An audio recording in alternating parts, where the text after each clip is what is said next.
बिस्मिल्लाहिर्रहमानिर्रहीम। अस्सलाम वालेकुम। आज 18 अगस्त बरोज़ मंगल हम बात करेंगे आसिफ जरदारी के ख़िलाफ़ पार्क लेन रेफरेंस में ज़िमनी रेफरेंस दायर कर दिया गया है नैब की तरफ से। मैंने कुछ दिन पहले आपके साथ शेयर किया था कि नैब हुकाम ने ज़िमनी रेफरेंस तैयार कर लिया है और उसकी मंजूरी दे दी है नैब हुकाम ने, और नैब हुकाम ने यह कहा है कि ज़िमनी रेफरेंस दायर किया जाएगा। अब मैं समझता हूँ कि पार्क लेन रेफरेंस में जितना अहम मटीरियल और एविडेंस आ गई है आसिफ जरदारी के ख़िलाफ़, आसिफ जरदारी जो पहले काफ़ी परेशान थे, और ये वो पार्क लेन रेफरेंस का केस है जिसमें 10 अगस्त को फ़र्द जुर्म आयद हुई थी। और आपको याद होगा फ़र्द जुर्म आयद ना होने के लिए जितने जतन किए थे फ़ारूक एच नायक साहब ने, और एक माह मुख्तलिफ दरख्वास्तें देते रहे। दरख्वास्तें देने के बाद जब वो दरख्वास्तें डिसाइड होने पर आई थी, उन्होंने कहा था कि मैं ये दरख्वास्तें वापस ले लेता हूँ। अदालत ने कहा था कि जिस दरख्वास्त का जवाब आ चुका हो, बहस हो चुकी हो, वो दरख्वास्त विड्रॉ नहीं होती, उसको मेरिट पर डिसाइड किया जाता है। और नैब के जज आज़म खान साहब ने उसको मेरिट पर डिसाइड किया था, खारिज किया था उस दरख्वास्त को, और उसी दिन फिर उनके ख़िलाफ़ जो फ़र्द जुर्म की कार्रवाई है वो भी सामने आई थी। और मैंने आपको बताया था जो फ़र्द जुर्म लगा है वो 17 सफ़हात पर मुश्तमिल वो चार्जशीट थी जो आसिफ जरदारी के ख़िलाफ़ लिखी गई जज आज़म खान साहब की तरफ से। और ये वही कार्रवाई थी जिसमें आज़म खान साहब और आसिफ जरदारी के दरमियान सख्त जुमलों का भी तबादला हुआ था। और आसिफ जरदारी ने यह कहा था कि मेरा वकील मौजूद नहीं है और मेरे वकील की गैर मौजूदगी में जो आप फ़र्द जुर्म की कार्रवाई कर रहे हैं, जो आयद कर रहे हैं मेरे ऊपर फ़र्द जुर्म, वो गलत है और इसको रोका जाए। लेकिन जज आज़म खान साहब ने कहा था कि ये जो फ़र्द जुर्म है ये मुल्ज़मों पर लगाया जाता है, वकला पर नहीं लगाया जाता, और वकला का अदालत में होना ना होना इससे अदालत को कोई कंसर्न नहीं है। और जज आज़म खान साहब ने कहा था कि अब अदालतें वकला को घरों से बुला कर नहीं लाएंगी, वो मुल्ज़मों का काम है कि अपने वकला को साथ लेकर आएँ। अब इसमें जो नई डेवलपमेंट हुई है, पहले 16 मुल्ज़मान थे, इसमें नए मुल्ज़मान ऐड किए गए हैं और अब 19 मुल्ज़मान हो गए हैं पार्क लेन रेफरेंस में। ज़िमनी रेफरेंस के बारे में मैंने आपको बताया था कि जब भी कोई ट्रायल, जब भी कोई चार्ज फ्रेम होता है, या जब भी कोई हम क्रिमिनल मैटर्स में, जब जनरल क्रिमिनल मैटर्स की बात करते हैं, जब कोई चालान सबमिट हो जाता है और फ़र्द जुर्म लग जाए, और जो तफ्तीशी है, जो इन्वेस्टिगेशन ऑफिसर है और जो अथॉरिटीज़ हैं इन्वेस्टिगेशन, वो ये समझती हैं कि कोई नई एविडेंस आ गई है, कोई नए प्रूफ मुल्ज़म के ख़िलाफ़ आ गए हैं, तो वो सप्लीमेंट्री चालान, या हम नैब की ज़ुबान में उसको कहेंगे सप्लीमेंट्री रेफरेंस फ़ाइल किया जाता है। और ये तब किया जाता है जब आपके पास कुछ एडिशनल नई चीज़ें आई होती हैं और नई एविडेंसेस आई होती है, या आपने मुल्ज़म के ख़िलाफ़ कोई नई रिकवरी होती है, या कोई नए गवाहान होते हैं, तब जाकर ये ज़िमनी रेफरेंस फ़ाइल किया जाता है। अब इस रेफरेंस के अंदर आसिफ जरदारी के ख़िलाफ़ जो केस है, इसमें 19 मुल्ज़मान के नाम शामिल कर दिए हैं, और इकबाल मेमन और यूनुस कुदवाई। यूनुस कुदवाई वो शख्स है जो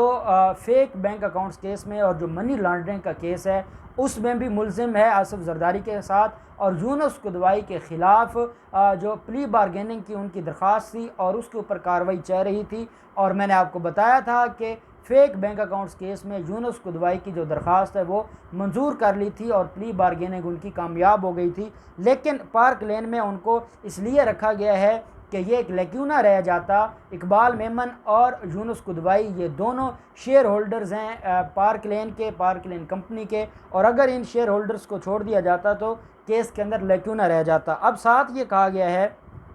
कि ये जो रकम थी, जो एलिगेशन था पार्क लेन केस के अंदर, 1.5 अरब रुपए का एलिगेशन था, जो अब बढ़कर, जो अब नई एविडेंस आई है उसके मुताबिक जो इन्होंने पाकिस्तान के ख़जाने को नुकसान पहुंचाया है। और वो कैसे नुकसान पहुंचाया है, ये कर्ज़ा लिया गया है नेशनल बैंक से, और नेशनल बैंक को ऑन स्टेट करती है, इसलिए 1.5 अरब का पहले इनके ख़िलाफ़ एलिगेशन था, और अब एलिगेशन है 3 अरब 74 करोड़ रुपए का, जो जिसको हम कहेंगे कि ये माल मुकदमा भी है और ये रिकवरी होनी है इन आसिफ जरदारी और बाकी ये जो 19 मुल्ज़मान हैं इनके ख़िलाफ़। 2 वादा माफ़ गवाह बन चुके हैं। नेशनल बैंक के साबका जो सदूर हैं वो इसके अंदर बतौर वादा माफ़ गवाह के तौर पर लाए गए हैं। 2 वो शख्स जो एक रिक्शे वाला है और एक फलूदे वाला है, जिनके अकाउंट्स में 20-20 करोड़ रुपए की ट्रांजैक्शन हुई थी फ़ेक अकाउंट्स के ज़रिए, और ये वो पैसे हैं जो कर्ज़ा लिया गया था। तो वो कर्ज़ा पहले वो जो पार्थिनन एक फ़ेक कंपनी थी उसके अकाउंट से ये ट्रांसफ़र किया जाता है पार्क लेन में, और पार्क लेन से आगे जिन फेक अकाउंट्स में ट्रांसफ़र किए जाते हैं वो दोनों लोग भी इसके अंदर वादा माफ़ गवाह बन चुके हैं, उनको भी शामिल किया गया है।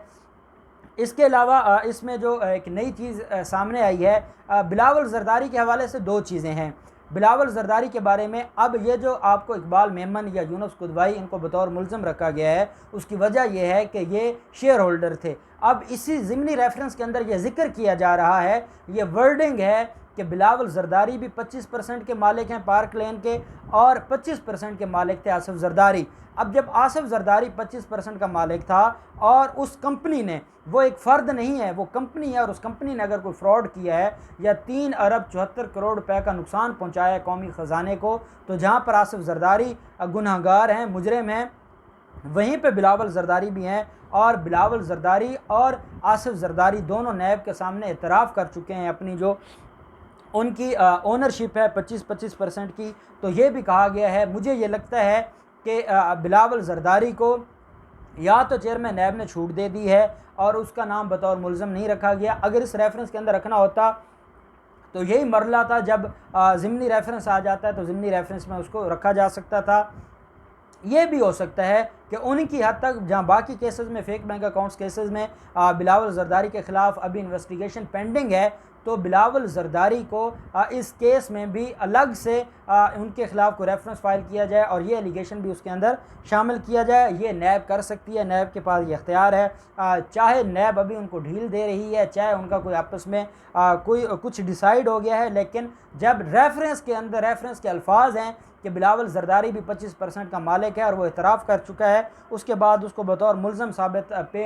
बतौर मुल्ज़म इस रेफरेंस के अंदर शामिल ना करना, ये बदनीयती हो सकती है या कोई हिकमत अमली हो सकती है नैब की। अब रेफरेंस के मुताबिक जो एडिशनल रजिस्ट्रार है SCCP और बाकी SCCP के जो अफसरान हैं, उन्होंने पार्क लेन के मुआहदों और जाली दस्तावेज़ात में मदद की है। ये वो मुआहदे और दस्तावेज़ात हैं जिस पर कंपनी ने कर्ज़ लिया और पार्क लेन ने कर्ज़ वापस करने से इनकार कर दिया था।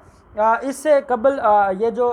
एलिगेशन है, ये कहा जाता है कि MS पार्थिनन प्राइवेट लिमिटेड ने MS पार्क लेन एस्टेट प्राइवेट लिमिटेड और दीगर के ज़रिए कर्ज़ में तोसी और इसके गलत इस्तेमाल में मुलव्वस थे। ये इनके ख़िलाफ़ एलिगेशन था और इसमें यह कहा गया कि इन्होंने इतना बड़ा पाकिस्तान के ख़जाने को नुकसान पहुंचाया है कि मुल्ज़मान जो मुबैना तौर पर पार्थिनन प्राइवेट लिमिटेड, पार्क लेन प्राइवेट लिमिटेड के लिए हासिल करदा माली सहूलत खुर्द बुर्द और जाली बैंक अकाउंट्स के ज़रिए बदउनवानी का इल्ज़ाम है, जिससे कौमी ख़जाने को 3 अरब 74 करोड़ का नुकसान पहुंचा है। और ये अदालत में कहा गया है कि इसको भी इसमें शामिल किया जाए। अब इसमें होना क्या है, 1 सितंबर इसमें डेट ऑफ हियरिंग है और उसमें फ़र्द जुर्म आयद हो चुका है और फ़र्द जुर्म आयद होने के बाद नकूल तकसीम हो चुकी है रेफरेंस की। अब जो ज़िमनी रेफरेंस है, इसकी नकूल भी तकसीम कर दी जाएंगी, नकलें प्रोवाइड कर दी जाएंगी, कॉपीज़ प्रोवाइड कर दी जाएंगी मुल्ज़मान को। और जो इस केस के अंदर आसिफ ज़रदारी वीडियो लिंक के ज़रिए केस को फेस कर रहे हैं,